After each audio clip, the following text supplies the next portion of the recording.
Welcome to Jersey Reads the Classics, an audiobook podcast delving into the finest works of our literary masters. Unfortunately, it's read by this woman. What the hell? Who cares? Let's go on an adventure. Hello, and welcome back to Jersey Reads the Classics with me, your host, Rosa DeCandia. Well, my friends, thank you so much for rejoining me, because you know what? We are trying to feel the feels of holiday season, even though things are falling to crap all around us. But at this point, that's what we're doing. We're going to take the next 20 minutes and we are going to escape all of it. That's right, because we're reading a very fastidious book called A Christmas Carol. And before we go into the next section, we're just going to tell really quickly what happened in the last one. So as you know, Scrooges was still with the Christmas present, ghost of Christmas present, and they went to Cratchit's house, and then he felt really badly. He's like, oh my God, is Tiny Tim's going to die? And the spirit's like, yeah, he's going to be dead unless shit changes in the future. Anyway, Scrooge is a little bit torn up about that. And then he was showing him Christmas present, took him all over to like places like a shanty place where people are really poor, but they still had Christmas in their heart, and they were singing together. Then the people in the flight house, two men, and they were having Christmas, like merry, just singing songs. And then the men on the ship that were telling memories about when they were children in Christmas time. So he was trying to show him and fill him with all this Christmas joy, saying, look at these people, they don't got a pot to piss in, but they're still celebrating Christmas in their own way, because you are a Scrooge miserly fuck. But I digress. Anyway, let's forget about that. That's the recap. Oh, and the last thing we did, and I'll reread the last line, is we are now going to be at his nephew's house. So, without any further ado, let's get on to A Christmas Carol by Charles Dickens. It was a great surprise to Scrooge, while thus engaged, to hear a hearty laugh. It was a much greater surprise to Scrooge to recognize it as his own nephew's, and to find himself in a bright, dry, gleaming room, with the spirit standing smiling by his side, and looking at that same nephew with approving affability. Ha ha, laughed Scrooge's nephew. Ha ha ha. If you should happen to be any unlikely chance to know a man more blessed in a laugh than Scrooge's nephew, all I can say is, I should like to know him too. Introduce him to me, and I'll cultivate his acquaintance. Ah, that's sweet. So Scrooge's nephew is not only a handsome fucker, he's handsome, he also has this wonderful laugh. I love that. And I love how poetic this guy's saying, like, if you know somebody that can laugh just as good as him, let me know his acquaintance. I like that. It is a fair, even-handed, noble adjustment of things that while there is infection and disease and sorrow, there is nothing in the world so irresistibly contagious as laughter and good humor. Isn't that the truth?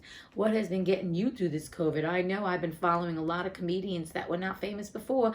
They're making me laugh. You know what they say? Laughter is the best medicine, because if we keep dwelling on the shit that we can't control and the shit that's falling around, the shit that's falling around us, it's falling down upon us, whatever, we would never get out of bed. So, see, laughter is the best medicine. And there's a reason why that statement is said. Please.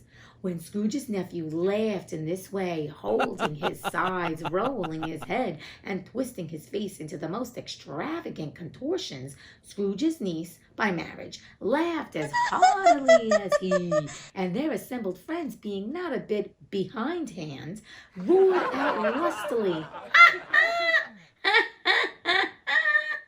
He said that Christmas was a humbug, as I live, cried Scrooge's nephew. He believed it too. More shame for him, Fred, said Scrooge's niece indignantly. Bless those women, they never do anything by halves. They are always in earnest. Ain't that the truth? Just like Mrs. Cratchit. You know what? Fred's wife is like, yeah, whatever, he's a Scrooge. But you see how the women are telling it like it is? I like that. Someone's got to tell it like it is, because you know, these men are holding Scrooge. They're being kind to Scrooge. But you know us women, you know what? We stick by our men. If someone's treating our man bad or our partner bad, we're going to screw with you. Okay, anyway, she was very pretty, exceedingly pretty, with a dimpled, surprised-looking capital face, a ripe little mouth that seemed made to be kissed. Oh, here we go. As no doubt it was. All kinds of good little dots about her chin that melted into one another when she laughed, and the sunniest pair of eyes you ever saw in any little creature's head. Altogether, she was what you would have called provoking, but satisfactory too. Oh, perfectly satisfactory. Don't you love that? I mean, they described Fred earlier, the nephew in the first chapter, as very handsome in like a couple of words, right? We got the gist. But with her, we went on to her lips and her eyes and all this. And remember, they talked about Katrina Van Tassel. I think that her also being dressing like provokingly. So here we go again. It's so interesting. The women are provokingly beautiful. It's like provoking what? Provoking lust. And she was more than satisfactory. I like that. It's like, she was more than satisfactory. Oh, gee, thank you. On a scale of 0 to 5, what was she? She was satisfactory, more than satisfactory. He's a comical old fellow, said Scrooge's nephew. That's the truth, and not so pleasant as he might be. However, his own offenses carry their own punishment, and I have nothing to say against him, you see? He knows, he says, Scrooge, he's a dick in his own way, but it doesn't make a difference because he's got his own punishment. The punishment for Scrooge is a miserable fuck. He doesn't have a life. It doesn't affect Fred's life. We've talked about this. Fred's like, I got a gorgeous wife. I'm a hottie, patati. I got friends, and I'm living my life. So screw you, Scrooge. Scrooge you. That'd be funny, Scrooge you. Okay, where was I? Okay. Okay. I'm sure he is very rich, Fred, hinted Scrooge's niece. At least you always tell me so. What of that, my dear, said Scrooge's nephew. His wealth is of no use to him. He don't do any good with it. I like that. He don't do any good with it. He don't make himself comfortable with it. He hasn't the satisfaction of thinking, that he is ever going to benefit us with it. I have no patience with him, observed Scrooge's niece. Scrooge's niece's sisters and all the other ladies expressed the same opinion. Oh, ain't that the truth? When a woman says something, we're all just like the gaggle of hens. We're like, we agree. He's a dick. He's got all this money. He doesn't give anything away to us. Anyway, it's just so typical. I mean, it is kind of funny. I hate to sound sexist, but it's about my own sex, so I don't think I'm being sexist. It kind of is what it is. All right. Oh, I have, said Scrooge's nephew. I am sorry for him. I couldn't be angry with him if I tried. Who suffers by his ill whims? Himself, always. He takes it into his head to dislike us, and he won't come and dine with us. What's the consequence? He don't lose much of a dinner. You see, Fred's got the best friggin' attitude. Once again, who cares about the haters? Let the haters hate. Because at the end of the day, those friggin' haters are miserable. They're looking and trolling on your shit. You living your best life. YOLO. Live your best life out loud, my friends. Live your best life out loud. And screw the haters. That's what I say. Indeed, I think he loses a very good dinner, interrupted Scrooge's niece. Of course, now she's offended because of food. Everybody else said the same, and they must be allowed to have been competent judges because they had just had dinner, and with the dessert upon the table, were clustered round the fire by lamplight. Isn't that great? They all were like, oh yeah, he's missing a good dinner. Your wife can cook, so Scrooge him. Well, I'm very glad to hear it, said Scrooge's nephew, because I haven't great faith in these young housekeepers. What do you say, Topper? Also, Scrooge's niece didn't cook the dinner. I guess the housekeeper did. So look at honey, whatever. Topper had clearly got his eye upon one of Scrooge's niece's sisters, for he answered that a bachelor was a wretched outcast who had no right to express an opinion on the subject. Whereat Scrooge's niece's sister, the plump one, with the lace tucker, not the one with the roses, blushed. Okay, Topper's digging one of the sisters of Fred's wife. And, he's like, I ain't going to screw this up. Do go on, Fred, said Scrooge's niece, clapping her hands. He never finishes what he begins to say. He is such a ridiculous fellow. Scrooge's nephew reveled in another laugh, and as it was impossible to keep the infection off, though the plump sister tried hard to do it with aromatic vinegar, his example was unanimously followed. I was only going to say, said Scrooge's nephew, that the consequence of his taking a dislike to us and not making merry with us is, as I think, that he loses some pleasant moments which could do him no harm. I am sure he loses pleasanter companions than he can find in his own thoughts, either in his moldy old office or his dusty chambers. You see, everything he's saying I agree with. I concur, Fred. You're a smart motherfucker. You're handsome and you're smart. I mean to give him the same chance every year, whether he likes it or not, for I pity him. He may rail at Christmas till he dies, but he can't help thinking better of it. I defy him. If he finds me going there in good temper year after year and saying, Uncle Scrooge, how are you? If it only puts him in the vein to leave his poor clerk 50 pounds, that's something, and I think I shook him yesterday. You see?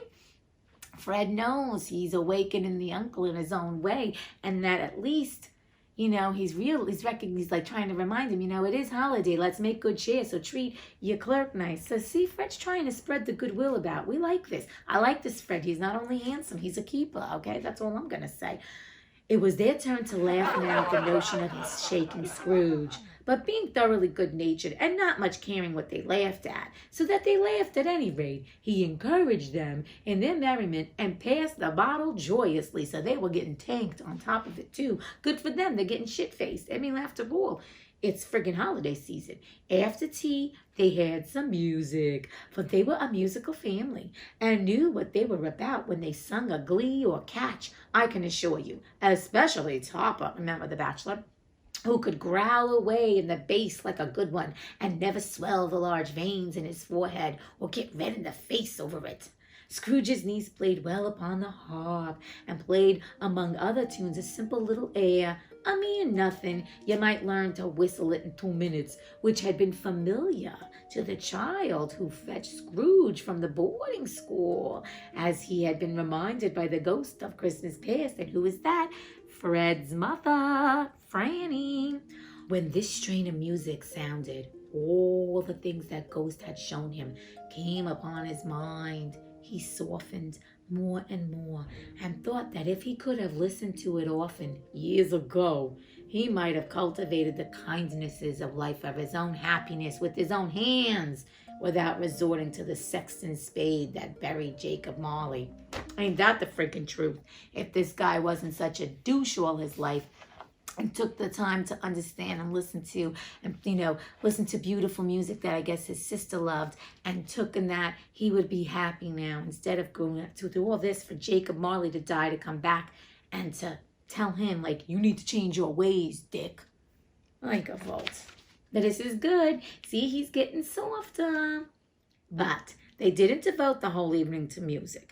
After a while, they played at forfeits, for it is good to be children sometimes, and never better than at Christmas, when its mighty founder was a child himself. Stop! There was first a game at Blind Man's Bluff. Of course there was. And I no more believe Topper was really blind than I believe he had eyes in his boots. My opinion is, now, I don't know if Blind Man's Bluff means hide and seek. I don't know these games. Okay. My opinion is that it was a done thing between him and Scrooge's nephew, and that the ghost of Christmas present knew it. The way he went after that plump sister in the lace tucker was an outrage on the credulity of human nature. Why do they keep calling her plump? I don't understand that. It's like you couldn't give her a name. It's like, not that being plump is a bad thing. I mean, in those days, being plump was like revered. Being zoftic, being like curvaceous was a good thing. But it's like women are always defined. We are always described by our looks, everything. They couldn't give her a name like Elsie? Whatever, let's move on, Rosie. I don't know. We're worried. I'm getting so kerfuffled over the word plump. I guess that's triggering me too. Anyway. Knocking down the fire irons, tumbling over the chairs, bumping against the piano. It's got to be hide and seek. Smothering himself among the curtains. Wherever she went, there went he. Okay, he's going to try to get him some. He always knew where the plump sister was. You see what I'm saying? He's always calling her plump. He wouldn't catch anybody else. If you had fallen up against him, as some of them did, on purpose, he would have made a feint of endeavoring to seize you, which would have been an affront to your understanding, and would instantly have sidled off in the direction of the plump sister. She often cried out that it wasn't fair, and it really was not. But when at last he caught her, when in spite of all her silken rustlings and her rapid flutterings past him, he got her into a corner whence there was no escape, then his conduct was the most execrable. Oh my God, what does that mean? Okay, little Topper is going after the plump sister, and he wants some of that. And she's kind of like, no. But she wants some too, it seems like. Okay. There's a match made on Christmas Day. He's getting his present, you know what I mean? He's getting his gift, and she's just so willing to give it. As long as she's willing to give it, they're not doing anything, but you know what I'm saying. It's fine. For his pretending not to know her, his pretending that it was necessary to touch a headdress, and further to assure himself of her identity by pressing a certain ring upon her finger and a certain chain about her neck was vile, monstrous. Oh my God, imagine that if just playing hide and seek was vile. And remember, these written in the late 1800s? That shit was vile. Nowadays, people are doing things that you're like, ugh, I'm not down with nowadays. Not all the shit that happens. But you know what? There's always change. You never know. The pendulum does swing back. But anyway, this was monstrous. No doubt. She told him her opinion of it when another blind man being in office. They were so very confidential together behind the curtains. Okay. Scrooge's niece was not one of the blind man's buff party, but was made comfortable with a large chair and a footstool in a snug corner where the ghost and Scrooge were close behind her. But she joined in the forfeits and loved her love to admiration with all the letters of the alphabet. Okay, I don't know what forfeits are. Is it like Scrabble? I doubt it. They didn't have Scrabble does. Likewise, at the game of how, when, and where, she was very great, and to the secret joy of Scrooge's nephew, beat her sisters hollow. Though they were sharp girls too, as Topper could have told you. There might have been 20 people there, young and old, but they all played. And so did Scrooge, for wholly forgetting in the interest he had in what was going on, that his voice made no sound in their ears. He sometimes came out with his guess quite loud, and very often guessed quite right too. For the sharpest needle, best, Whitechapel, warranted not to cut in the eye, was not sharper than Scrooge. Okay, so here, how, when, where. Is this like charades? I don't know. Blunt as he took it in his head to be. The ghost was greatly pleased to find him in this mood, and looked upon him with such favor that he begged like a boy to be allowed to stay until the guests departed. Look at Scrooge having a frickin' good old time with the games that he doesn't even want to leave. I love it. But this, the spirit said, could not be done. Here is a new game, said Scrooge. 1/2 hour, spirit, only one. Look at him begging like a child. He wants to play the game. Good. It was a game called Yes and No, where Scrooge's nephew had to think of something, and the rest must find out what. He only answering to their questions yes or no, as the case was. The brisk fire of questioning to which he was exposed elicited from him that he was thinking of an animal, a live animal, rather a disagreeable animal, a savage animal, an animal that growled and grunted sometimes and talked sometimes, and lived in London and walked about the streets and wasn't made a show of and wasn't led by anybody and didn't live in a menagerie and was never killed in a market and was not a horse or an ass. We beg to differ on that. Or a cow, or a bull, or a tiger, or a dog, or a pig, or a cat, or a bear. At every fresh question that was put to him, this nephew burst into a fresh roar of laughter and was so inexpressibly tickled that he was obliged to get up off the sofa and stamp. At last, the plump sister, falling into a similar state, cried out, I have found it out. I know what it is, Fred. I know what it is. What is it? Cried Fred. It's your Uncle Scrooge. Which it certainly was. I said it was an ass. I said I beg to differ. He was an ass. Admiration was the universal sentiment, though some objected that the reply to, is it a bear, ought to have been yes. I would have said, is it an ass? I would have said yes. Inasmuch as an answer in the negative was sufficient to have diverted their thoughts from Mr. Scrooge, supposing they had ever had any tendency that way. He has given us plenty of merriment, I am sure, said Fred, and it would be ungrateful not to drink to his health. Here is a glass of mulled wine ready to our hands at the moment, and I say, Uncle Scrooge. Well, Uncle Scrooge, they cried. Look at that. They're all hibbing and bobbing and bibbing and boobing and having a great old time on Scrooge's account. But they're still drinking him because at least he provided some entertainment. That's entertainment. Okay. A Merry Christmas and a Happy New Year to the old man, whatever he is, said Scrooge's nephew. He wouldn't take it from me, but may he have it. Nevertheless, Uncle Scrooge, Yay, you see, Fred's just like Bob Cratchit. Even though Uncle Scrooge is a Scrooge and a dick, they're still giving him well wishes, right? Just like the haters. Send them love and light. Uncle Scrooge had imperceptibly become so gay and light of heart that he would have pledged the unconscious company in return and thanked them in an inaudible speech if the ghost had given him time. But the whole scene passed off in the breath of the last words spoken by his nephew, and he and the spirits were again upon their travels. Okay, so we're going to stop there because now we realize that Uncle Scrooge has got to move on from the dear Fred, the nephew's house, and then moving right along. Anyway, it's fantastic. Imagine if you could stand there and listen to people, what they say about you, right? Before you pass, and to see what legacy you're leaving. Because not that it's about what people say about you, but Uncle Scrooge is lightening up, and he's not getting mad at the fact that they're like saying what a jerk he is, because he knows it's true, but actually it's like a lesson for him. He's realizing, like, they know he's wealthy, but they got nothing nice to say about him. They don't. All of them are just making merriment and laughing behind his back because, not that I'm condoning that, but that's what happens when you're a jerk. So you could be billionaire, chameleonaire, whatever the frig you are. But if you're a jerk, you're a jerk. People don't care. Having tons of money and having a great career and all this shit, but just if you're a jerk, you're a jerk.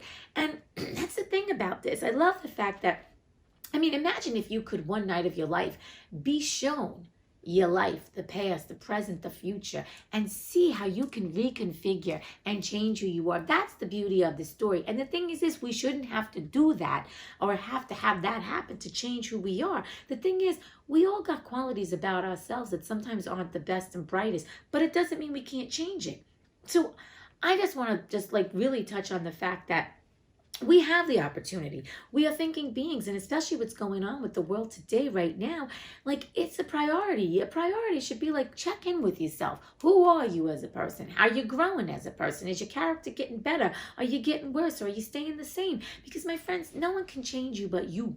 And the only way you can change yourself is if you recognize you need to be changed. Now, the thing is this, I'm assuming you're watching this because you're already on a spiritual type of journey and you're open to love and light, because that's what I'm doing here. And the thing is, I just want to encourage each and every one of us to realize that each and every day is a gift, right? He's in the present with these people. It is a gift. You don't know what you're going to encounter each and every day. So instead of waking up and feeling like, oh, here we go, another shit day, I'm stuck in the house, I don't have a job, I don't have this, and I get it. Listen, I'm not invalidating what is going on. It is serious, but it doesn't serve us, because what happens, we're starting our day in a very negative mindset. And what happens, that is what you are going to attract the whole day, is negativity, negativity, negativity. So instead, wake up every day and go, you know what? Today is the gift. I woke up, my eyes are open, I am breathing, I'm talking, I'm walking, and everything. I am going to get up and seize this day and maybe do something today to change myself, to help myself grow. I'm doing this web series. I don't get many views. I'm doing a podcast. It's the same book, but I'm doing this all. I'm spending hours doing this. But you know what? I'm not making money off of it. I've talked about it before. I do get some downloads of my podcast. I don't know how many people around the world to listen to, but it's not about that. I'll be honest with you. It's passing the time for me. It's helping me spread the good word of light and love and peace and joy, and helping me use my personality. And I've talked about this. So for me, I've utilized COVID, and I said, it's also going to help you, because as I'm doing this for others, I'm doing it for myself. It's been a gift. So I take each day, and then do I say I jump out of bed and I'm doing a jig? No. But my point is, I find something that if I'm in a moment of, oh my God, no, this isn't good, find the person to have that conversation, to flip that switch, or find something to do that I can be creative, because that's what, for me, being creative brings me joy, and it makes me use my purpose. So I need to be creative. So I created this because, you know what, Spirit told me to do it, and guess what? We're into COVID. So it's kept me very busy. So what I'm just going to encourage all of us to do is to feed our soul, whether it's reading books. And I talked about this before, and I can't reiterate it enough, because you can sit and dwell on the shit you don't have, but it's better to sit and dwell on the shit you do have. And, also, I get it. A lot of us are struggling with money. I'm right there with you, okay? But at the end of the day, you can have millions of dollars, billions of dollars, and still be a miserable human being and find no solace in it. And like Scrooge, his lack of generosity doesn't affect other people, right? It's not. It's just affecting him. He has all this money, like Jacob Marley died with all that money, but Jacob Marley is saying to him, I'm a prisoner to it, and you will be too. And the thing is, Fred may not be the richest, and he don't even care about his uncle's riches. He don't care. He's having a fine life. So let's enjoy what we do have. And also, let's think about the fact of the haters. Like Fred said, my uncle's in his own hell. That's essentially what he's saying. He's like, his offenses, he's got his own punishment. That's his own shit. And that's the same for us. We're always going to have people that don't like us. I mean, I've had that since childhood. And the way I look at it is, it used to bother me. Now I'm like, screw it. Hate is going to hate. And I'm just moving on. I'm still going to do my shit. People may not like that I'm, doing my social media with the podcast and the videos and all this crap. And, she's always spewing light and love. But I do talk my truth. You know what? Screw you. Move along, unfollow, unfriend, and move the frig along. That's what I'm going to encourage you to do. Don't worry about the haters. Don't worry about the trolls. Move on. Move on. Keep doing you, boo. Keep staying in your truth. And you know what? People that are negative, like Scrooge, they have their own hell. And the fact that they can just only look at negative and see negativity when they see a post or when they talk to people, talk about people, you don't want them in your life. You don't need them. They're miserable. They're making their own hell. So guess what?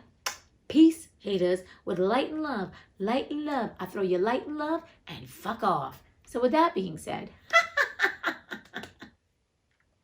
just remind yourself, my friends, today to find the good in each moment, to find the good in each day, knowing that the present is a gift and it's not always guaranteed. So enjoy it. And frig the haters, keep loving on yourself, because you know what?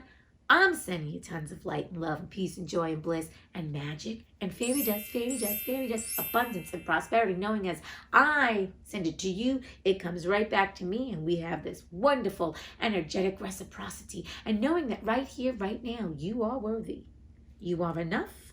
You are loved, and someone is thinking about you right now. And until we read again. Bye. Oh, and here we go. Now there's the helicopter. There's always I told you, it's a very noisy city I live in. And there's always helicopters floating around. Something's always going down, okay? That's all I'm saying. I don't know what's going down, but hey, whatever. All right. Talk to you next time. Bye.